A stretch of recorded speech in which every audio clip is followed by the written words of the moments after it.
আসসালামু আলাইকুম গাইস। আমি এখন ঢাকা টাঙ্গাইল মহাসড়ক গাজীপুর তিন মাথার স্ট্যান্ড, জায়গা হলো চান্দুরা। আমি এখন আমার দেশের বাড়ি সিরাজগঞ্জ। আমি এখন সিরাজগঞ্জে যাচ্ছি।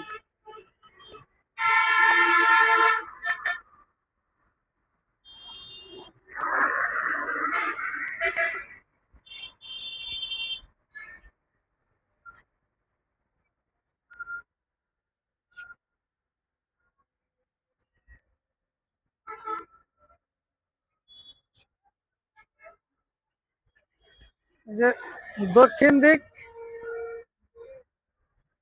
ঢাকার দিকে রাস্তা গেছে,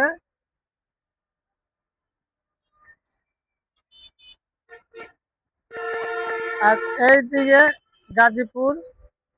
ওই যে যাইতেছে উত্তরবঙ্গের গাড়ি ওভার ব্রিজের উপর দিয়ে।